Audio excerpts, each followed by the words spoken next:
রদ্রিকে কি বলেছিলেন ওতামেন্দি, জানাল আর্জেন্টাইন গণমাধ্যম।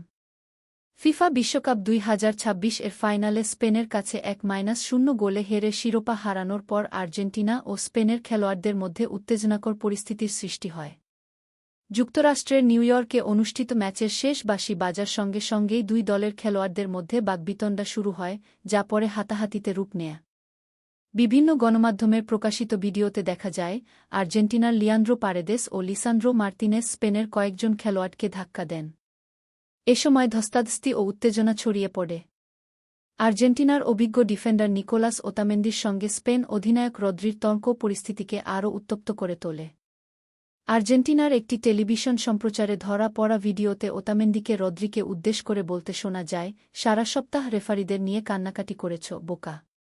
তুমি আর লাপোর্তো দুজনই। এটা ঠিক নয়। রেফারিদের নিয়ে অভিযোগ করেছ। রদ্রি জবাবে বলেন, আমি তোমাকে সম্মান করি। এরপর ওতামেন্দি আবারও তাকে উদ্দেশ করে কিছু বলতে গেলে পরিস্থিতি আরও উত্তেজনাপূর্ণ হয়ে ওঠে। পরিস্থিতি নিয়ন্ত্রণে আনতে স্পেনের ফরোয়ার্ড মিকেল ওয়ারসাবাল দুই খেলোয়াড়ের মাঝখানে এসে দাঁড়ান এবং তাদের আলাদা করার চেষ্টা করেন। যদিও ওতামেন্দি রদ্রিকে রেফারি নিয়ে অভিযোগ করার কথা বলেন, তবে প্রকাশ্যে এ বিষয়ে মন্তব্য করেছিলেন মূলত স্পেনের ডিফেন্ডার আইমেরিক লাপোর্তো।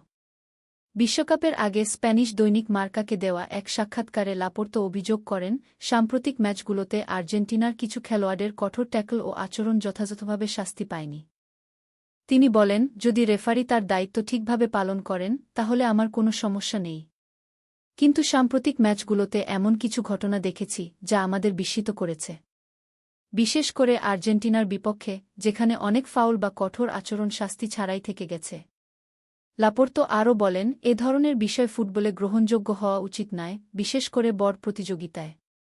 এতে ম্যাচের ভারসাম্য নষ্ট হয় এবং খেলোয়াড়রা হতাশ হয়ে পড়ে। রেফারিদের উচিত এসব নিয়ন্ত্রণে রাখা, যাতে কেউ এর সুযোগ নিতে না পারে। ফাইনাল পরবর্তী এই উত্তেজনাকর ঘটনার বিষয়ে ফিফা এখনও আনুশ। আমাদের নিউজ দেখার জন্য ধন্যবাদ। এতক্ষণ আপনাদের সাথে ছিলাম আমি ফারজানা আক্তার অধরা।